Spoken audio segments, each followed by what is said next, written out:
Herrera Gurugram ने एक builder को भेजा जेल। हरेरा गुरुग्राम अब हिलाएगा बेईमान और मनमानी करने वाले बिल्डरों का सिस्टम।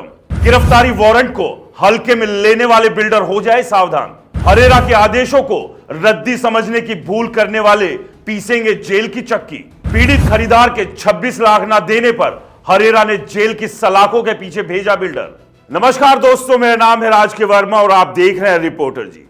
आपका स्वागत है आज के इस खबरनामे में, जहां हम गुरुग्राम की एक कोर्ट की उस कहानी को खोलने जा रहे हैं जो बिल्डरों की मनमानी और कोर्ट की सख्ती की मिसाल बन गई है। मामला है सोहनलाल और अन्य बनाम MS निनानिया एस्टेट लिमिटेड यानी एक बिल्डर का, जहां कोर्ट ने कंपनी के निदेशक प्रतीक राव को 1 महीने की जेल की सजा सुना दी। जी हां, 1 महीने तक जेल की हवा खानी पड़ेगी, वो भी सिर्फ इसलिए कि हरेरा कोर्ट के आदेश को ठेंगा दिखाने की हिम्मत की गई। यह कहानी सिर्फ एक बिल्डर की नहीं बल्कि उस सिस्टम की है जहां आम आदमी अपने हक के लिए लड़ता है और बड़े बड़े लोग नियमों को जूते की नोक पर रखते हैं। लेकिन वो ये भूल जाते हैं कि सिस्टम का जूता जब बजता है तो अच्छे अच्छों को गंजा कर देता है। इतना ही नहीं, यह मामला उन तमाम बिल्डरों के लिए भी सबक है जो अक्सर हरेरा कोर्ट के आदेशों को हल्के में लेने की भूल करते हैं। तो चलिए आपको बताते हैं क्या है पूरा मामला।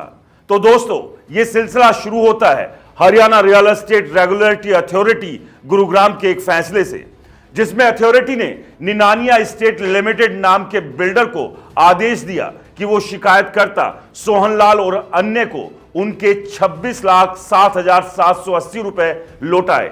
यह वो पैसा था जो इन लोगों ने अपने सपनों का घर खरीदने के लिए कंपनी को दिया था। साथ में 10.75% सालाना ब्याज भी जोड़ा गया, हर पेमेंट की तारीख से लेकर पैसा लौटाने तक। अगर कंपनी ने कोई तय रिटर्न दिया था तो उसे घटाकर बाकी राशि देनी थी।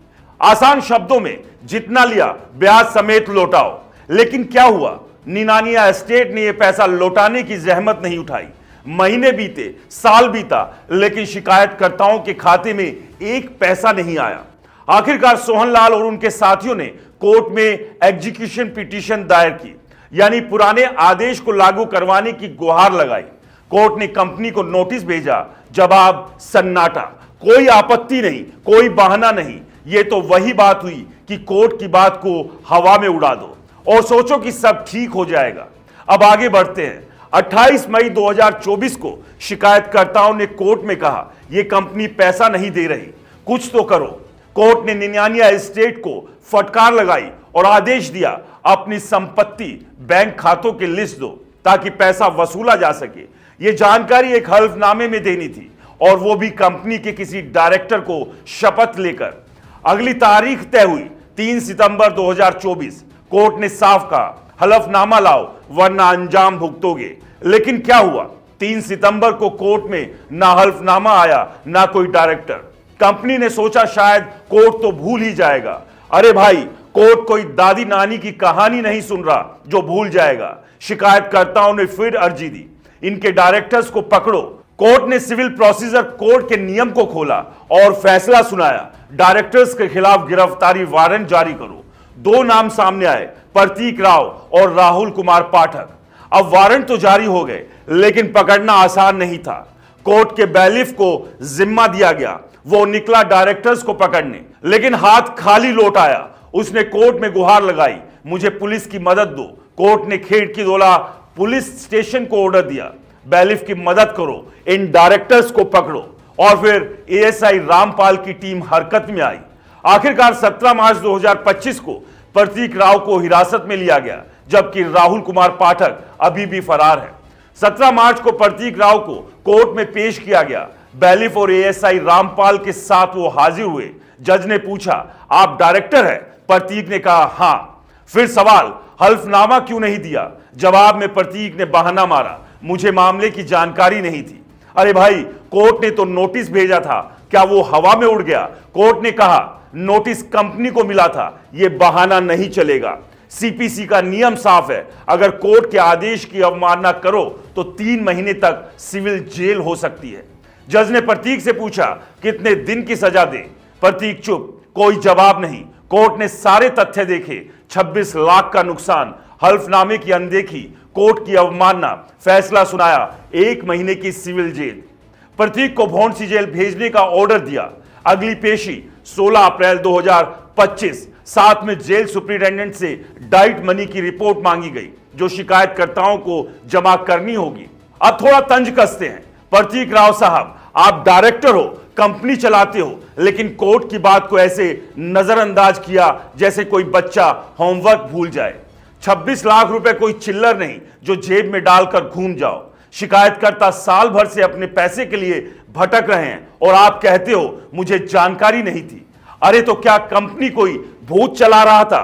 कोर्ट ने बार बार मौका दिया, पैसा लौटाओ, संपत्ति बताओ, लेकिन आपने सोचा चलो टाल देते हैं। अब जेल की सलाखें देखकर शायद अकल आए और ये निनानिया स्टेट बिल्डर सपनों के घर का वादा करके लोगों का पैसा दबा लिया और कोर्ट को भी जवाब देना जरूरी नहीं समझा। यह तो वही बात हुई कि लूटो और छुप जाओ, लेकिन कोर्ट ने साफ कर दिया नियमों से ऊपर कोई नहीं। एक डायरेक्टर जेल में है, दूसरा फरार। सवाल यह है कि आप भी पैसा नहीं लौटेगा। अब जनता की बात, सोहनलाल जैसे लोग पूछ रहे हैं हमारा पैसा कब मिलेगा। 26 लाख रुपए कोई छोटी रकम नहीं, ब्याज जोड़ो तो 30 लाख के करीब पहुंच रही है। ये लोग घर खरीदने निकलते हैं लेकिन अब कोर्ट कचहरी के चक्कर काट रहे हैं। दूसरी तरफ बिल्डरों की ऐश चल रही थी, कोई जवाबदेही नहीं, कोई डर नहीं, लेकिन कोर्ट ने 1 महीने की सजा सुनाकर साफ कर दिया कानून अभी जिंदा है। सवाल यह भी, क्या यह सजा पैसा लौटवाएगी या फिर शिकायतकर्ताओं को और इंतजार करना पड़ेगा?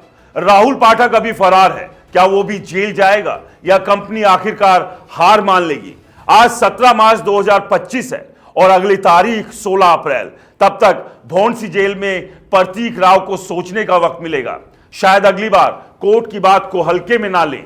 तो दोस्तों, यह है गुरुग्राम कोर्ट की वो कहानी जहां प्रतीक राव को 1 महीने की सिविल जेल की सजा मिली। 26 लाख रुपए के लिए शुरू हुई लड़ाई अब जेल की सलाखों तक पहुंच गई। कोर्ट ने साफ कर दिया आदेश की अवमानना बर्दाश्त नहीं होगी। लेकिन असली सवाल बाकी है, सोहनलाल और उनके जैसे लोगों को उनका हक कब मिलेगा? क्या अब भी बिल्डर टाल मटोल करेंगे या कानून की मार से सबक लेंगे? आप क्या सोचते हैं, क्या यह सजा बिल्डरों को सुधारेगी या यह बस एक और अधूरी कहानी ही बनकर रह जाएगी?